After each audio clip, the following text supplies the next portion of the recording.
Okay, so very quickly on the COVID front, very positively, the number of people who tested positive yesterday was down by some 2,000 on the weekly average. Some 2,500 people tested positive.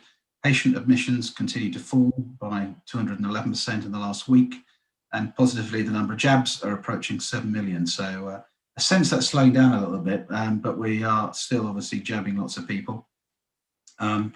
And, you know, whilst there had been some deaths yesterday recorded across the UK, the trajectory is very much in the downward mode, which is great.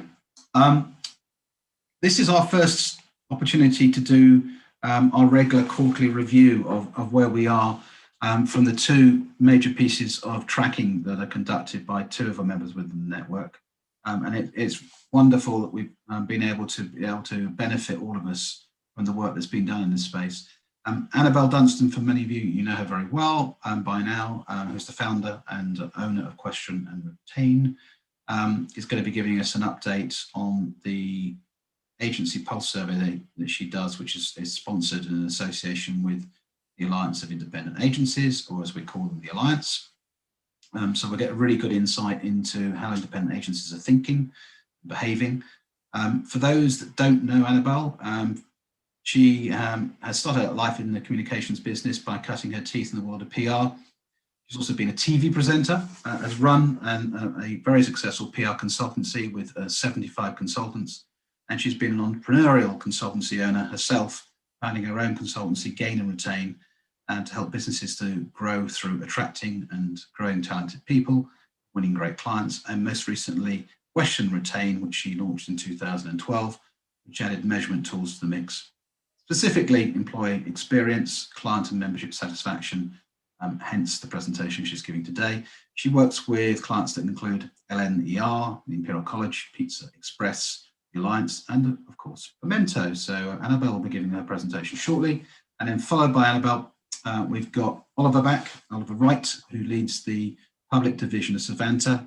Oliver has overall responsibility for all client research in central and local government, education, charities, and public health, as well as the company's political polling. So we always get the opportunity to see how our politicians are doing. He's a member of the Savanta executive leadership team, and prior to Savanta, he was managing director at leading communications and public policy agency, Comres. For those perhaps that don't know Savanta, they've been a Pimento member for a number of years. They're the UK's leading insight, strategy, and research consultancy. Throughout the crisis, Savanta had provided brands and agencies with an accurate, up-to-date view on how the UK, the US, and other markets are feeling and coping through their tracker. The tracker covers 5 key areas: concern and impact, sentiment, home and work, out of home and retail, news sources, and political approval ratings. So, as I say, both these areas I know are hot topics, and Ollie and Annabel are keenly very happy for you to be able to share the data they're sharing with you today with both your agencies, consultancies, and of course your clients. And there's a very, very good deal that Annabel's put together for agency owners, which she'll tell you about at the end of her presentation. So I think we are now 44 people. I'm going to hand over, if I may, to Annabel, who's going to start first, and welcome her once again. So Annabel, thank you very much indeed for joining us today. How is it on the South Coast? I understand you've already had your swim in the sea this morning. Had my swim this morning, absolutely stunning, yeah. Crystal blue skies and sea, beautiful. Anyway, thank you so much for giving the time today for us to present the results of the Alliance People Pulse in conjunction with Graham, who's great to see on the call there, Graham. Hello there. So we launched this with the Alliance back in November. I don't know if any of you are Alliance members, but some of you might have seen the first set of results. Happily, we've now completed the second quarter, and we're about to go live with the third quarter. And the People Pulse is really, I suppose it's the sweet spot, the heartland of what I'm really passionate about in agency life, which is how people are feeling, what our independent agency staff from juniors right through to leadership teams thinking and feeling. And of course, we've had an extraordinary year. So to be tracking this now has been a very interesting exercise. I'll share an infographic shortly, which basically has all the results in one page. So no deck from me, but just a one pager, which I'm very happy for you to share with your teams back at base. And as Stephen mentioned, we're going live again with the next wave. In fact, today we'll be able to share the link with you for that. And if you get involved, what we'd like to say is if 6 or more people from your agency respond to the pulse check, then we can give you a tailored report. So you can know within a few days what a representative view of your team might be thinking. So really do urge you to share that link. We will be able to provide that tailored report at a discounted rate, normally at 100 quid down to 50 quid. So bargain bucket, and that just covers some of the admin costs for us. But it's something that's worth actually hundreds and thousands of pounds. So please get involved. Right, enough of a plug for it. Share the screen, here we go. Can I just get a thumbs up? You can see that. Great stuff, thanks. So you'll see just down in the bottom right-hand corner, last autumn, in Q4, we had 99 responses, and in Q1, we've hit 224. So we're really keen to make this an index that grows and grows. So I've set an ambitious target. We want to try and hit 500 for this next quarter. And we've looked across 10 elements of what's going on within your agency. So as we go through this, if you just think about asking yourself, what are your team feeling and thinking? Does it resonate? Are these the kind of questions that you've got a handle on already? If not, really worth exploring it in the coming days, because we all know that our agencies live and die by the people, and our people have been through extraordinary times, particularly on the mental health and wellbeing front, which we'll come to at the end of the presentation. So we asked, first and foremost, do you feel proud to work at your agency? We want people, well, it used to be running up the escalators to work. Now I guess it's rushing to your kitchen table or your study to work. But do you feel proud to work at your agency? And this is holding level. So what we do is add up the first 2 categories. Yes, I do, or for the most part. And that's holding level at around 67, 65% for those that feel that they're feeling proud. And peppered through this, you can see the comments. Behind every question, we always ask for why they chose that response. And so we can give a full commentary against each response. So we've picked out some verbatims here. Yes, it's fun, energetic, with amazing people behind it all. And of course, these, whilst they're anonymized quotes, these are the sort of things you need to have a sense, is that what people are saying about your agency that you're running right now? And if you're not, if it's bringing up some grumbles, what is it that they're saying, and what is it you could do? How can you act on that data? So again, that would be included in your report. Respect, so going down the chart to the left, respect, are you encouraged to voice your opinions and ideas? In other words, do you have a fear culture, or do you have a place that feels safe for people to express themselves? Do they feel heard? Do their ideas get taken on board, whatever level they are in the business? Slight increase, just up 1 percentage point. And from day one of my job, I've been encouraged to ask questions, contribute ideas, and be creative at every opportunity. So again, just reflecting on your own team, how you manage your teams, is that the sort of comments you would expect from, let's say, 3/4 of your team? So I'd say independent agencies are in a pretty good state. I would love to have the opportunity to do this with larger groups, but at the moment it's at the independent stage, to see that comparison really. Trust, are you trusted to get on and do a good job? Slight decrease. And of course, working from home, working remotely, I wonder if there's a sense there. I mean, it's a very slight percentage down, but still 3/4 are feeling that they are trusted, with just a small 4% saying not really. And I think trust is clearly really important. Remote working, I think we've seen it's really accelerated that agenda of people, leadership teams accepting that it can work when people work from home, but a sense now that some are really wanting to get back into the office. So I think trust will become quite interesting when some are in the office more than others, and will that impact on culture in terms of people feeling, is everybody pulling their weight? And I think technology is playing a huge part in that, in terms of being able to be in touch with teams and being visible, even if you're out of office, through video conferencing. D&I, if you haven't started having conversations about D&I in your agency, then please do. This is the time. We're hot on the heels of the George Floyd, and I'm sure Ollie might mention that in his wrap up. But D&I, I've had some very dispiriting conversations, and I won't name with whom, agency leaders saying, "Oh no, we're holding off on that at the moment. We don't know how to start these conversations." There's plenty of advice, plenty of consultants out there who can support you on this, but happily, we've got a half saying the agency is taking positive steps, and I would love to see that figure go up much more. So we've got just half saying, yes, I do, and that really needs to push up. So I'm a champion for this. And in the positives, we've got those saying we are a multicultural, diverse agency, small agency. It just feels natural that everyone is welcome. This comes from the very relaxed and welcoming manner of the leadership team. But I think that's great, but I think a more proactive stance, and so some comments around actual programs and steps. I don't know if any of you know Clarity PR. Sammy McCabe has done a huge amount to push the D&I agenda. So look up Clarity PR and some of the work they've been doing. It's been phenomenal. Good. Learning and development. Are you offered training and development to further yourself professionally? And research has shown over the years that those agencies that continue to invest in learning development through crisis, through recession, through pandemic, I guess, tend to emerge stronger and better equipped. So again, similar sort of levels, but 50% saying, yes, I do. And again, that's a figure I'd like to see go up. A lot of agencies claim that people learn on the job, and I think it's actually defining that. So if someone is, if as an agency you're not proactively paying for external courses, then to really carve out time to make sure that staff know that they're able to upskill themselves within the job they're actually doing, and to define it and make sure you're getting that feedback loop with people, that is part of their learning and development. Security. How secure do you feel your job is? Only 1/3 are saying it's very secure, which I thought would be less actually. 1 in 3 is quite a high figure. And I think that will change again as we come into Q2 of this year.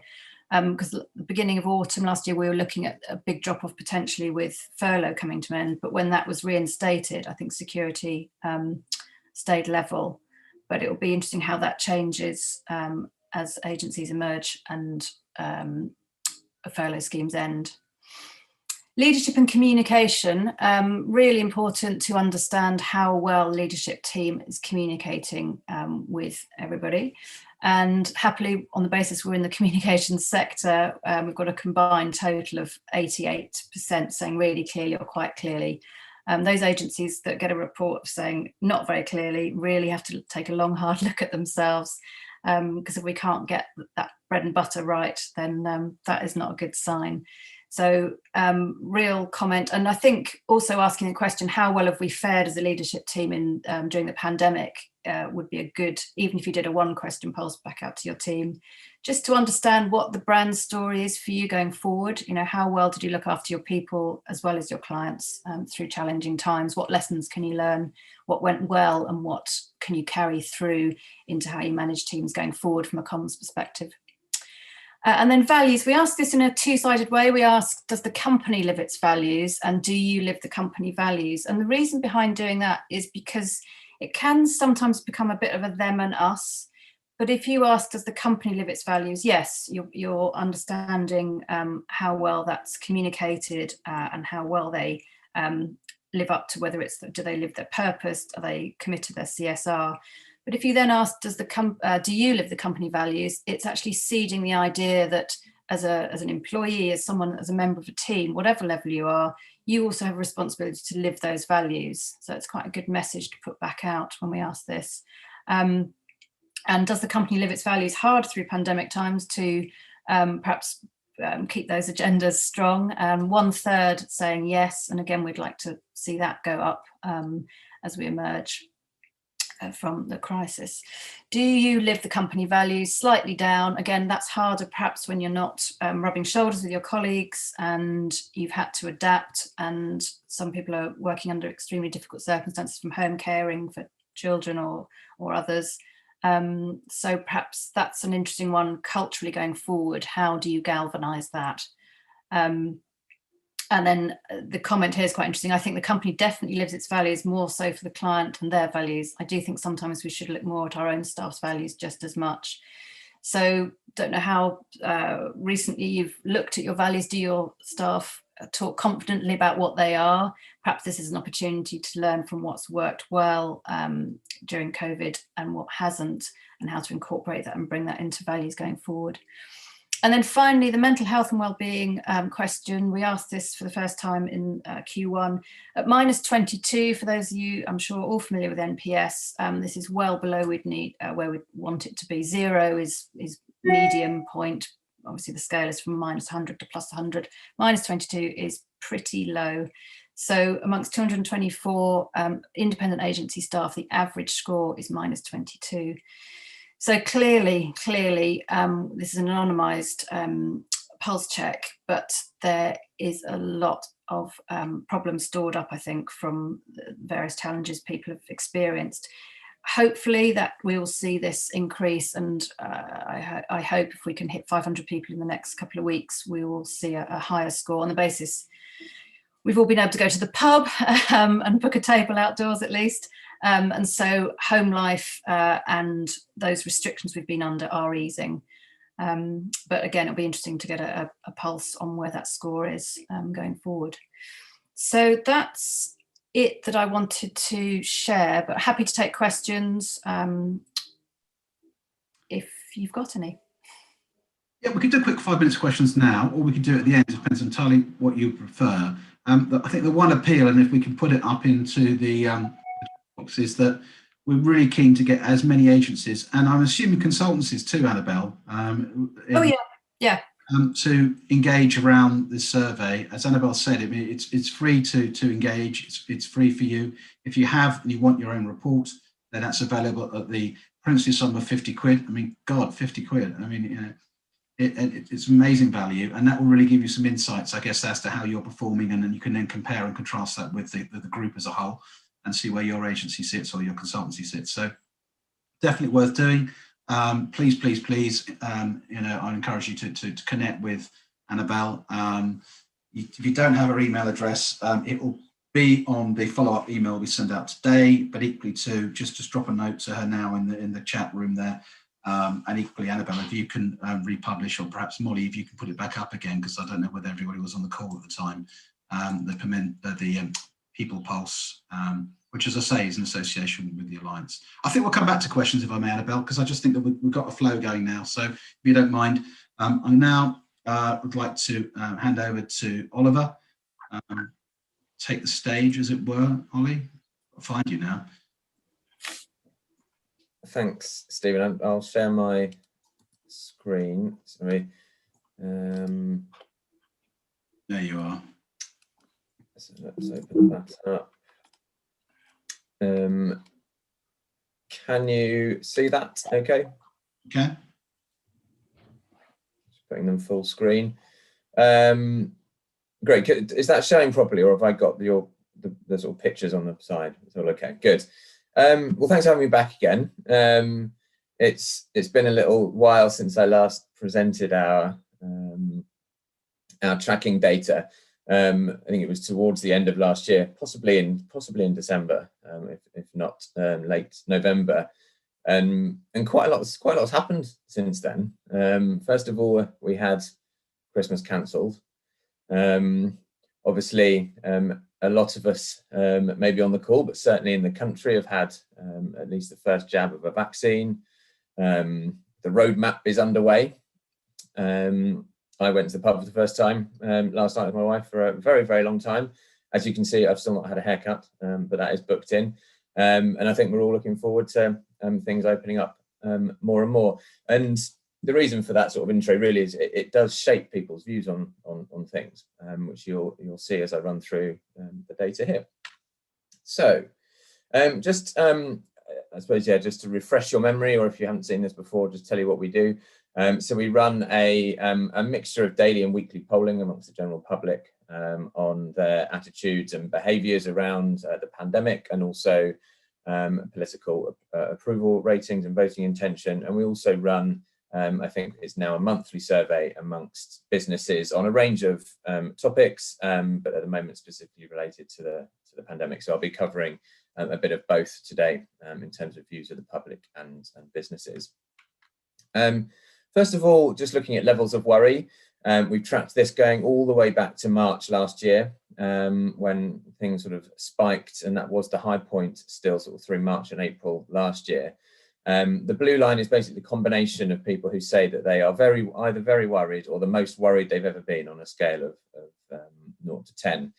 And it is starting to drop off now, but it's still really high. I think we've got around 35% of people who fall into either very worried or the most worried they've ever been, which, given the sort of maybe light at the end of the tunnel that we're expecting, that's still quite high levels of worry there.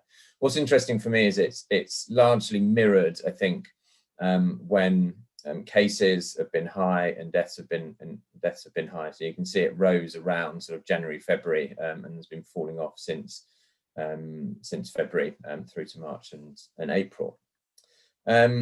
And this is one of the metrics where we do see, and this is a common theme through some of the stuff I'll show you today. There is quite a big difference by age. So older people are generally, so those 55 plus, more likely to be worried than people aged 18 to 34. So people are worried. The mental health of the nation is very much still suffering. And this is a really interesting one for me. Just to explain the chart very quickly, we ask people whether, since the start of COVID-19, whether their physical health, their mental health, and their job security, whether they feel that's got better, worse, or stayed the same. And then we produce a net score, which basically is the percentage who say it's got better minus the percentage who say that it's got worse. And for physical health, which is the blue line, it has got worse on balance for people, but in no way is that as bad as the situation with mental health, which you can see in the purple line at the bottom, which really dipped around January time. It started to recover, but on balance, you've got far more many people saying their mental health has deteriorated since the pandemic than those who say it's got better. So it's an ongoing issue. I think the low point was around what we typically call around sort of Blue Monday in January, and it has got better as maybe the roadmap has been introduced. The weather's got better, but as I say, it's really affecting huge swathes of the population, and I think it's going to take a long time for that to recover. So people are worried still. Mental health is suffering. The other one on there was job security, which again, on balance, more people are negative than positive about that still. And something which has remained remarkably constant really through the pandemic is that around 1 in 3 say that their disposable income has been negatively impacted. That's the green bar through the middle there. Not really changed very much, not significantly. So yes, again, things may be getting better, job markets may be starting to improve, but overall, we've still got, again, significant proportions of the population who are suffering with their finances. When it comes to businesses, we introduced a couple of new questions asking sort of impacts on businesses. We threw in Brexit and the government strategy for dealing with the exit from Europe, obviously the other massive topical issue for businesses alongside the pandemic. And what we're seeing is that around 7 in 10 are saying that they've had a negative impact of some kind from the pandemic. We know that's largely turnover and profit related.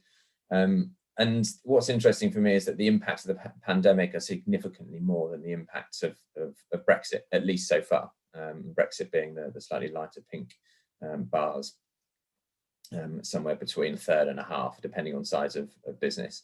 So we split the business survey by SMEs and then larger businesses. SMEs are sort of depicted by that sort of shop-looking graphic, whereas larger businesses depicted by the sort of skyscraper there. But both SMEs and large businesses, both very much the majority have still experienced negative impacts from the pandemic. And we still see that a lot of businesses are not sure they're going to survive. And this is something which has been, again, pretty consistent throughout the time we've been tracking these things. Okay, 7 in 10 say they are either very or quite confident that they will survive. But that does mean, as I've said before, that 3 in 10 either are not confident or they're not sure, which is a hell of a lot of businesses still. So despite, again, the economy opening up, light at the end of the tunnel, we still have big proportions of businesses who aren't sure that they're going to survive. And alongside that, and maybe this is feeding into it, we ask the public, of whether they think the government is doing enough to support various parts of society and the economy. And nearly half now, and still, since about sort of October last year, nearly half think that the government isn't doing enough to support the NHS, small businesses, the self-employed, or places of leisure. And then finally, just in this section, we asked, just in light of recent announcements, kind of how strongly businesses agreed with some of the various interventions at the moment. And there is majority support for everything that's been introduced recently, whether that's for smaller businesses or larger businesses. So extending furlough, investing more in green energy, increasing corporation tax to help pay back COVID-related debt, that gets majority support among businesses, as does the extension of reduced VAT to support the hospitality sector. Okay, so that's kind of the state of play in terms of impacts and views on kind of the general picture. Since the last time we ran this, and I took you through the data, we've asked some more specific questions around views on the roadmap, easing of restrictions and vaccines. So I'm just going to take you through that now. So first of all, with businesses, we do see that over half, majority of businesses do think that the roadmap is on balance about right. The other options are sort of, it goes too far, it doesn't go far enough, but on balance, the majority of businesses think it is about right and is the right approach, which is encouraging. That is backed up by the general public on this side, so the grey bar. So overall, 50% of the public say that it's about right, the easing of restrictions. But interesting, this is where we start to see some really differing opinions amongst younger age groups as opposed to older age groups. So the pink bars represent the proportion who say that the restrictions are easing too slowly. And for 18 to 34-year-olds, you've got a quarter saying that things are easing too slowly, but only 14% of 55 plus think that things are being eased too slowly. Having said that, people think that the restrictions are clear, but again, it really varies by age, and whether this is people choosing to really get a good understanding of the restrictions or not, I don't know, but there's a clear correlation there with age. You can see the purple bar, which is the proportion of people who think that the restrictions are clear. The gradient is very much there with age, from 49% of the younger age group up to 72% of the older age group. We have seen, so restrictions are clear, we know things are opening up. We have seen a steady increase since about January of people leaving the house. That we ask, did you leave the house yesterday? So that has been increasing since the start of January. But so I think these next couple of slides are really interesting for me. So we asked people whether they are following the government's advice. Now, obviously, not everyone's probably going to tell the truth, but I think to a certain extent they are, because we do see some differences by age here. So overall, you kind of get 3/4 of people saying that they either entirely or mostly follow government advice, with a quarter saying sometimes or less, which is the red part of these bars. And you can see that really changes when you look at the age group. So for the under 35s here, 42% saying that they follow government guidance sometimes or less, whereas it's only 11% for those aged 55 plus. And this chart is specifically looking at the 16 to 34 age group, and looking at the proportions who say that they follow the guidance sometimes or less in blue, or mostly and entirely in green, and it's converging. So over time, younger age groups are less likely to be following the government guidance since January. Having said all that, though, every age group, the majority of every age group, is concerned about new variants. So if people are breaking the rules, it's not stopping them in terms of their levels of worry here. So again, 53% of 18 to 34-year-olds concerned about new variants, rising to 68% amongst those aged 55 plus. So despite that concern, the younger age groups, a lot of them are still breaking the rules. Just quickly on in terms of vaccines. So we know there's generally very high uptake across the country now, with some certain portions of society just less likely to. But again, overall, there's very clear sort of majority support that the government is handling the vaccine rollout very well. 65% of people saying that the government is handling that well. Again, it varies by age. Maybe this is to do with the fact that actually people aged over 55 are more likely to have had a vaccine so far, so maybe they're happier with it, who knows. But every age group is much more likely to say that they're handling the rollout well than badly. And I think this one is interesting, and maybe interesting for everyone on the call today. We asked businesses whether they would ask their staff to return to the office or their business premises as soon as legally permitted, but also would you do that only if people can prove they've been vaccinated. So amongst larger businesses, 250 plus employees, the majority of businesses did say that they would be looking to get staff back on site as soon as they can. But the majority also say that that depends on people being vaccinated. Slightly lower proportions for SMEs, but still it does seem there's a correlation there between the vaccination being a prerequisite for coming back into the office, which I think is a really interesting point. And then finally, and vaccines very much play into this in terms of how the public feel that the pandemic is being handled, and approval ratings of our government and its ministers.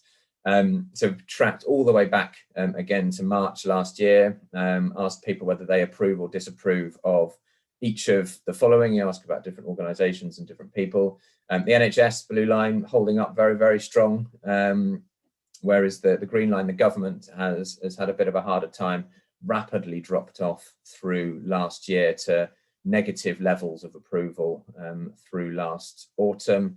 But it has now improved, and I think that gradual increase is very much aligned to more and more people getting a vaccine, but also as restrictions start to ease, people can start doing stuff again. So there is a correlation there. Interestingly, there's also a very, very, very similar line for both Boris Johnson and Matt Hancock in the green and the purple there. Very much mirrors the overall view of government approval ratings. Both of them very much down in negative territory last autumn, but again, both of them have risen up to positive territory again. And I think there's been a lot of analysis done on a potential vaccine boost. And we saw, I think if you looked at splitting some of this out by age group, you started to see that there was clear patterns of people being more likely to be positive towards the government once they'd had their vaccine, or once they'd been offered the vaccine, once it'd been opened up to certain age groups. So there's definitely been a bounce there for the government. Slightly more worrying, I think, for Labour and Keir Starmer. I mean, he started off kind of middling, probably, as a new leader, someone maybe a lot of people didn't know much about. But he's had limited impact, I think, and his yellow line there is very, very gradually declined. For a long time, he was getting much higher approval ratings than Boris Johnson, but since about February, that has changed, and his line has continued to decline, while Boris Johnson, his approval rating has started to increase. So I think Labour and Keir Starmer have got a real job on their hands now that things maybe are seen to be going better in the country with vaccines and the economy opening up. And what that translates into is a very healthy Tory majority. When we look at our voting intention, I think we did actually publish another one yesterday, which actually had an even slightly wider gap. I think it was 43 to 34. One other pollster had Labour down at 29. So, you know, despite everything that's happened over the last year, overall, the Tories would still get a majority in Westminster if there was an election tomorrow. And that is everything I was going to run through today. As ever, very happy to hear any questions. Thanks, Ollie. God, it's amazing, isn't it? I wonder whether with the latest shenanigans with David Cameron, whether that will have any impact on the Tory party. I guess we'll see. Maybe, who knows? It doesn't seem to. I mean, there's no evidence that has had any impact at all. Whether that's just not cutting through the public at the moment and not being seen as an issue with everything else that's going on, I don't know. I wonder whether just in general with politicians and the way in which Trump obviously has behaved, whether we've all just become completely and utterly dumbed down on this whole subject and got to the point where actually it's impervious and we don't actually let it affect us anymore. We don't, if you kind of wind back the clock and just imagine either a Boris or a Trump in British politics 20 years ago, the difference at that time in terms of acceptance and how we as consumers would have reacted and as voters. Anyhow. Right, so what I'd like to do now is open it up to questions. I know also Graham from the Alliance would also like to say a few words in a moment about a programme he's running, but I wanted to sort of do questions.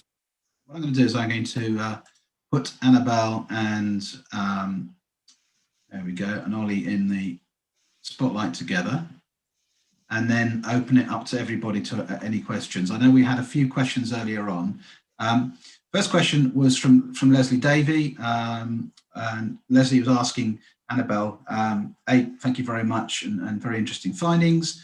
One of the questions was really to do with D&I and whether or not disability was being part of the conversation, whether we were seeing anything like in that particular area. And I'd like to also add ageism too, which I know has been a perennial issue in agencies.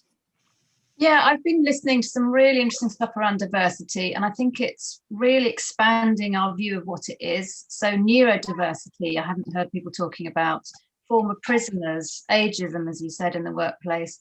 So we need a much more diverse definition of what diversity is.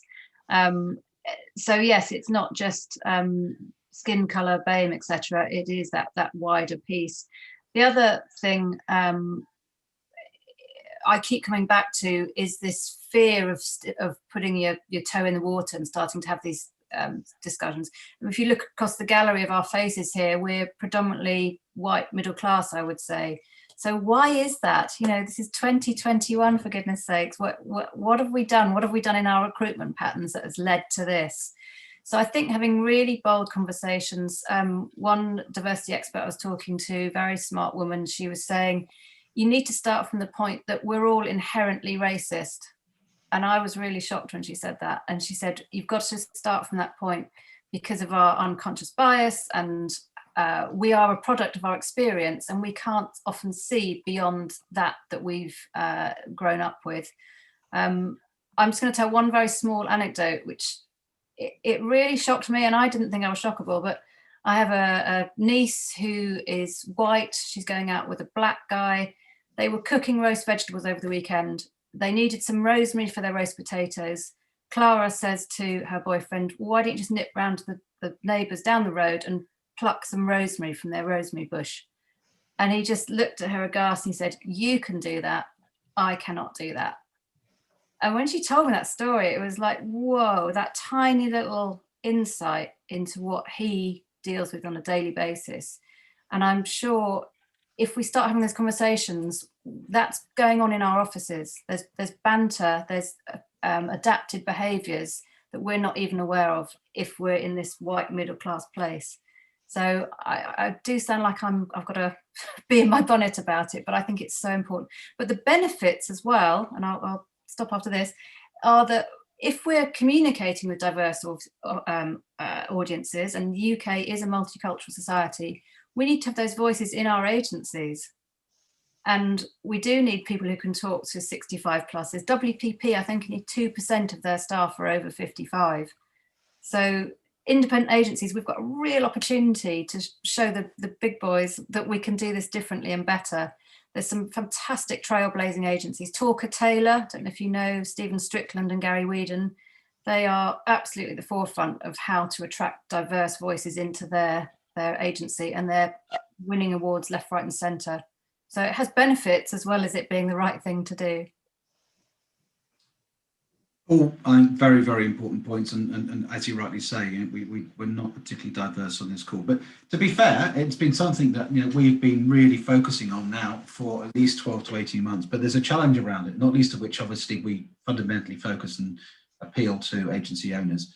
And by their very definition, if you look at the industry over the last 15, 20 years, it hasn't been at all diverse, and therefore those that are running agencies today are largely white, middle class, and shall I say also. With a strong bias towards chaps, so that has to change. And equally, when we had, Stephen, can I? Yeah, sorry. Can I just make a point? In the Alliance, we do have a group that focuses all their attention on diversity, inclusion, equity, etc.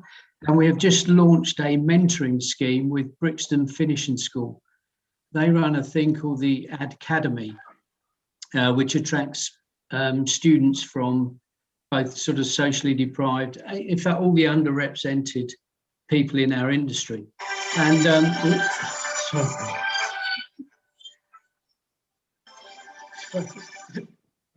it always happens.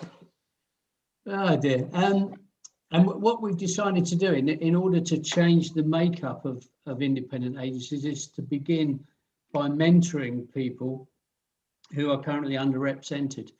And we're hoping that will lead to work placements and things like that, and eventually employment. So that is currently available. If anyone wants to become a mentor or get involved in that scheme, please just drop me a line and I'll introduce you. It's very, very straightforward. And it's rewarding both for the mentor and the mentee.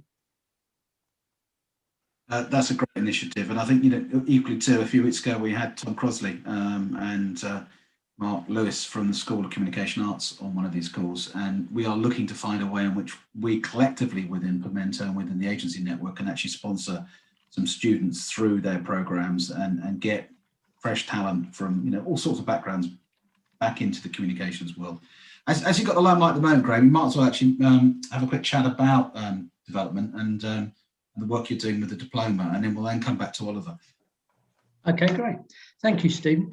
We spoke to Stephen because we at the Alliance run a diploma program. It's intended for people who maybe have a year to 3 years experience in our industry, and it takes them through a complete program of looking at how you respond to a brief, how you develop ideas. It teaches practical skills like presenting. It will go through some of the things you might not necessarily want to know about, like the legal constraints on the work you're doing, and also how you make it financially viable. It's a 6-month program involving 12 workshops, and throughout the whole program you work on a set brief from a client. And in this, the one we're launching in May, which will run May to December, has a brief from Christian Aid, which we're very excited about. We only take 20 to 25 students on the course, and I offered Stephen the opportunity to sell it into his members, and we agreed that we would offer that at the Alliance member price, which is just £1,750, which, if you work that through, comes to something around £150 for a workshop, which is very, very cheap. And at the end of it, the graduates come out, they'll get a diploma, a qualification. They'll learn so much more than just what's on the courses. They network with each other. As I say, they work on a set brief. And so far, everyone who's been through the diploma will say they would 100% recommend it to their colleagues. So it's certainly viable. It's certainly worth looking at. And as I say, right now, we're offering Pimento members the Alliance member rate. So it's a good opportunity. It's great value and a good experience. So thank you for allowing me to talk about that, Stephen. Plug it, no problem at all. And we're behind it. And in fact, Molly will be basically our first Pimento candidate who will be going through that program in May. So she'll report back afterwards and tell us how wonderful it's all been, I'm sure. Okay, Ollie, back to you, if I may. So in terms of where you are with the tracker, is this something you're going to continue to get to play forward? I mean, you get some very valuable data there. Definitely. I think we evolved the business one from last year. I think we were doing that every couple of weeks. Last year, we're doing that every month now, but with a slightly bigger sample size. So we'll carry on doing that. And yeah, the daily and the weekly polling we'll still be doing.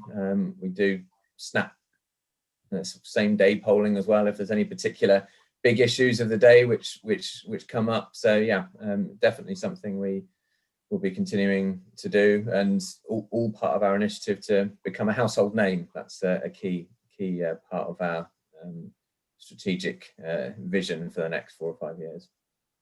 Okay, and if any of the clients are on today's call, or indeed any of the agencies would like to actually post a question on the omnibus, and I know you do that at very good rates, they should contact you? Yeah, definitely. There's a couple of slides at the end of that deck which I didn't show, which has just got brief details and a link to go to for anyone who would want to do something like that. Yeah. Okay. Right. So conscious that we've got we don't have to take the full hour up today. If you don't have any questions, Paul Hackett had a question. If you're still there, Paul, if you could unmute, and I'm sure your question around values will be of interest to both Ollie and to Annabel.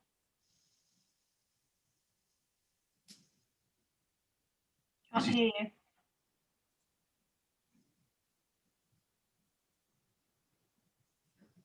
Paul, you need to unmute. You are unmuted. Absolutely. That's better. Is that better? Yeah. Sorry, I ought to update from the gas-driven PC, I guess. Annabel, just picking up on the point that you were making about values, I think it's really, really interesting.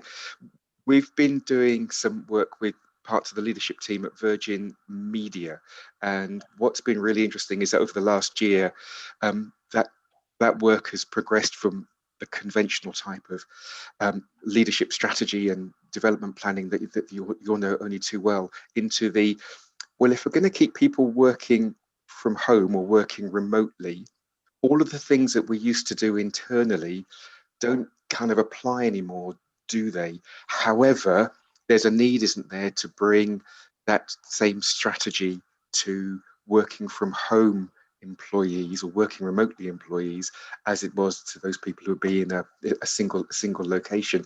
Did that kind of the challenges and changes that come with working from home, did that feature very much in any kind of the discussions that you were having?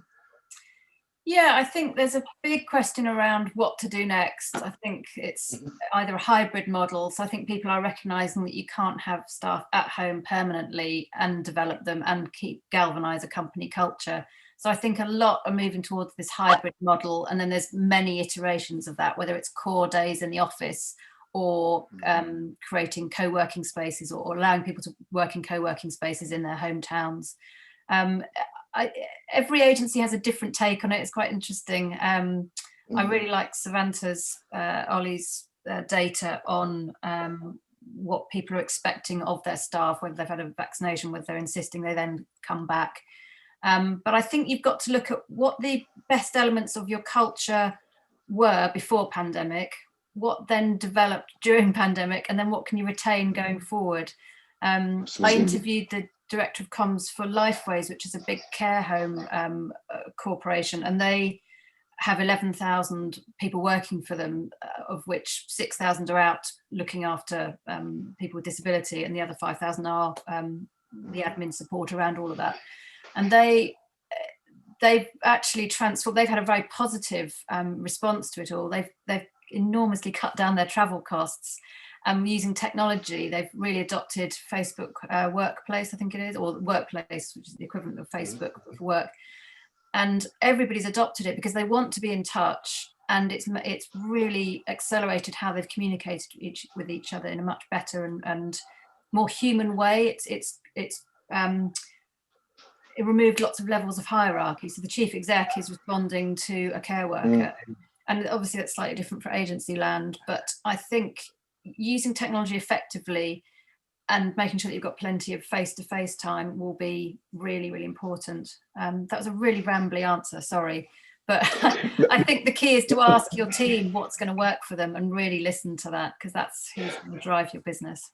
No, thank you for that. Wasn't a ramble at all, and I don't mean to hog any time, but just on your D&I anecdote, really interestingly, 2 programs that have received really positive feedback that we've been developing came from young, newly qualified doctors who said that when they voiced opinion in their normal institution, as it were, that their voices aren't heard because you have to get to be 45 first of all, and usually you're quite right, male and white, in order to be able to speak with authority.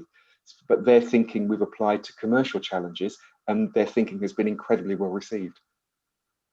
That's a good news story. Ollie, thank you for that, Stephen. Thank you. Pleasure, Paul. Thank you very much indeed. Right. Any further questions from the group whilst we've got these guys and girls with us today? I mean, I think there's a myriad of things I'm sure you would like to understand.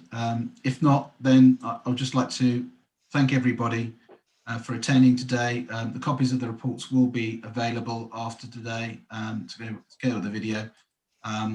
And Ollie has sanctioned, and so has Annabel. You're very welcome to share those with everyone within your teams, certainly. And of course, you can now talk with some authority as to what the hell is going on out there when you come to talk to your clients this week. So lots of really useful stuff. We'll have them back, and they'll come back again at the end of Q2 and again at the end of Q3, so we can see how this story unfolds. But thank you very much once again to Ollie and Annabel and to all of you who have attended today.